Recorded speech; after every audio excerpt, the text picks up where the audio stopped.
this is a seller's market. Seller is going to be looking at multiple offers, 5, 10, 15 at times, different offers.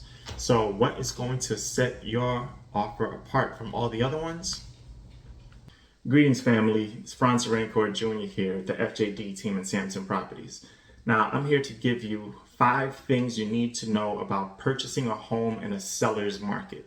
Now, a seller's market is defined as there's more buyers than homes available in the market, in the real estate market. So there's just not enough inventory right now, right, to accommodate the number of buyers that are in the real estate market. That's why you see so many different offers, multiple offers. Whenever a house comes on the market, you find yourself competing with a lot of different buyers. So I want to try to give you some tips that will give you an edge when you're putting in an offer, when you know this is a hot property and you're going to be competing with 2, 3, 5, even 10 other buyers that are putting in offers on the property. Number 1, you have to move with a sense of urgency, right? As soon as that home comes on the market, you have to make an appointment to go view that home with your agent. Usually I put my clients on an automatic auto email. So as soon as a home that fits their criteria hits the market, I get an email, my client gets an email, and most of the time my client is calling me like, hey, did you get the email? And I'm like, yeah, I got the email. When are you available to go take a look? I'm available today, 6 p.m. All right, let's book that appointment. Or I'm available tomorrow morning, or I'm available tomorrow afternoon. Usually a house hits the market on Thursday or Friday, and they say they're going to review offers that Monday or Tuesday. So you definitely want to be able to make an appointment to view that property that weekend, so we have ample time to put together our offer so that we could present it to the agent. The key is you have to move with a sense of urgency. You never know when a property is going to hit the market that has all of your criteria that you want in that property. When something hits that looks like it's a great fit for you, then you have to be able to see that property and put in an offer, right? If you're not available, hopefully you have a real estate agent that you trust, and that agent can go make an appointment to see that property. And if it's a good agent, he'll take some video, send you the video if it looks good to you. When we put in the offer, and hopefully our offer gets selected. Okay, number 2, you have to understand that you are going to be competing with multiple offers. So in a seller's market, like I said before, very few properties on the market, a surplus of buyers, right? So every time a house comes up on the market, you're going to have multiple buyers going to view that property. And because there is not a lot of inventory, then they're going to be competing, right? They're going to be putting in offers on that single property. So guess what? You're going to have to compete, because if it's a high value house, if it's a hot house, a hot property that hits the market, you have to expect that there's going to be about 5, 6 offers that you're going to be competing with. So you have to have that mindset up front. You have to understand what resources you have, so that you can write the type of offer that's going to be extremely competitive to help you get that home. So just go in with the mindset that you are going to be competing with other people in trying to get this property, with other buyers, qualified buyers, not just any rinky-dink people, very strong qualified buyers. So you have to come correct when you're putting in that offer, because you're going to be it's going to be serious.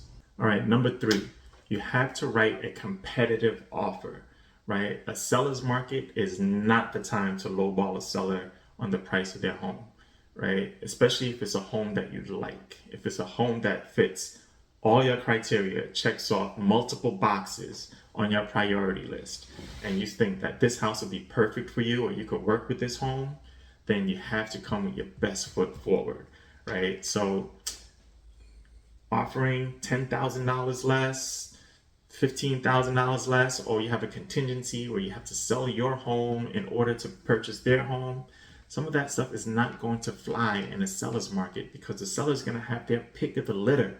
They're going to have 5, 6 different offers that they're looking at. right? And if yours comes below that they're even asking price, let's say the seller is asking $600,000 for their property, and you're like, you know what, this is a very nice house, and I like it a lot. It fits all of my criteria, but let's see if you'll take 590.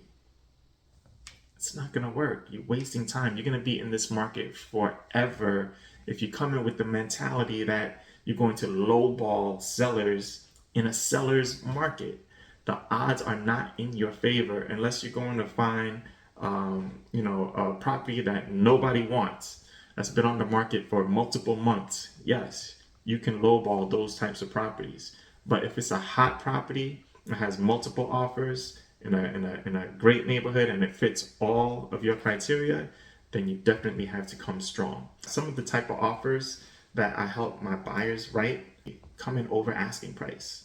And it's the reality, like if they're offering 600,000, of course we have to do our due diligence and we have to see if that fits in your budget going over the asking price. But that's a reality. Sometimes we have to do that.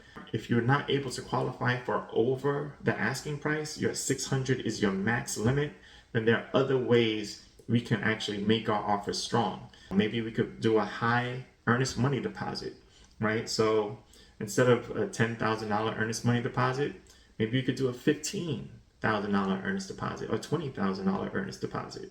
One trick that I use, it's not really a trick, but it's a tactic that I use. So if the seller has about $10,000 to $12,000 in closing costs, if you're able to take care of that, and guess what? Let's pay for the seller's closing costs. So that way you stay in your $600,000 range, but the seller is still making an additional $10,000 to $12,000 because they don't have to pay that closing cost. And on top of that, they don't have to worry about the house appraising for $610,000 or $615,000. They're comfortable with the house appraising for $600,000. And if they look at another offer that's offering $615,000, but it has an appraisal contingency, then they're not going to get that extra $15,000 if the house doesn't appraise for $615,000. So if we keep the offer at $600,000 and you offer to pay the seller's closing costs, then the seller, like without the house appraising for more than $600,000, still make an extra $10,000 to $12,000. Or maybe you could settle quickly, right? Maybe you could settle in 3 weeks, right? I have loan officers that, could settle a property in like 2 weeks, right? If you need it. That's a huge advantage for some buyers, for some sellers. Not all sellers are trying to get out of the house quickly. Some of them need, time to pack up their stuff and, do their stuff. So 30 to 45 days works for them. But maybe it's a vacant property and they just want to, get rid of that as soon as possible, right? So 2 weeks works for them, right? So they'd rather sacrifice maybe $10,000, $15,000 if they could get their money in 2 weeks as opposed to 45 days, right? So different things will give you the advantage. Usually what I do, I call the listing agent and try to get an idea of what are these sellers looking for, right? Outside of sales price. Maybe the seller, they need to sell their property, but also they need, more time to pack up their house so that they can move out. Maybe they need a rent back, right? Maybe, a 30 days rent back after the settlement, right? So different things like that could actually give you the competitive edge. Make sure that you have an agent that can contact the lister and get some more information about what the seller is looking for, so that once you write in your offer, you could put some certain things in there that could give you the edge if you can't afford to offer more than list price. Whatever it is, you have to come strong because you're going to be competing. Sellers markets are very competitive. In order to get the house that you want, then you're going to have to compete and play the game. Number 4, you want to include a financial information sheet. It gives the seller a little bit of personal information about you, not your social security number and stuff like that, but it gives the agent like how long you've been on your job, what you do for a living, how much money you have in the bank, what are your liabilities, what are your different assets. sometimes this can actually give you the edge when you're competing against other offers. Really, at the end of the day, a lot of these offers coming in, some of them start to look the same, right? Everybody's offering more. Yes, it's the bottom line number, but if you could kind of like convince the seller that you're a strong buyer, then the seller might sacrifice a couple of $1,000s and go with you because you seem to be a stronger buyer on paper, and this deal is more than likely to go through, right? And not fall through at the end of the like 3 weeks, 4 weeks in, because a buyer, came in with this amazing offer, $50,000 over asking price and no contingencies, this and the other. Come to find out, the pre-approval letter wasn't worth the paper that it was printed on. The deal falls through because the buyer couldn't qualify for the loan, right? Even though they had a pre-approval letter. But if you have your pre-approval letter and you include a financial information sheet, it's like, oh, this person is an engineer. They make about $175,000 a year. They have lots of money in savings. And, oh, he's from New York. I'm from New York. So you never know. These little things can actually give you the edge in a seller's market, right? Because at the end of the day, you want to come across as a strong buyer, right? Yeah, the offer has to be strong also, but a lot of people are coming with a lot of different numbers on paper. So if you include this financial information sheet, just gives the seller a little bit of a snapshot of who you are, what you do, and what you're coming to the table with.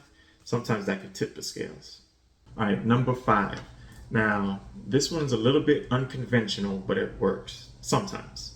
Depends on the seller, right? So again, it's a seller's market. It's very competitive. So one of the things that has worked for me in the past, personally also, is writing a personal letter to the seller. This is a seller's market. Seller is going to be looking at multiple offers, 5, 10, 15 at times, different offers. So what is going to set your offer apart from all the other ones? You already went over asking price, so did the other 10 offers. You already put favorable terms in your offer, so did the other offers, right? You already acted with a sense of urgency, so did the other offers. So what's going to set you apart? Write a personal letter. It won't hurt. Your house is so beautiful. It's gorgeous, right? It's exactly what we've been looking for. We have a young family. Your house would be perfect for us to start raising our family. We've been looking in this neighborhood for forever, and your house is the best looking house on the block. Pour it on thick if you want, or you can keep it modest, whichever way. The thing is, you want to set your offer apart. You never know. The seller may, you're like, wow, you know what?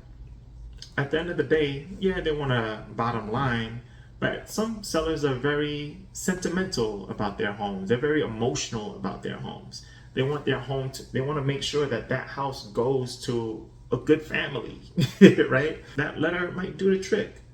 You write something that's like, hey, yeah, my wife and my 2 small kids, we love your house. It'll be perfect for us to raise our family. It's like, and then you never know. The seller's thinking like, wow, they got 2 young kids. The neighbors have young kids, and it's a family-friendly cul-de-sac.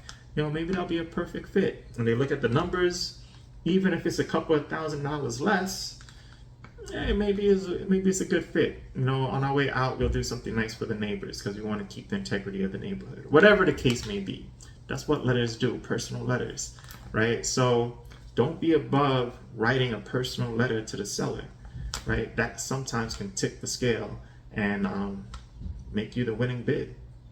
Okay, family, so that's 5 things you need to know about sellers markets, right? So good luck to all you buyers out there. I know it's a tough market.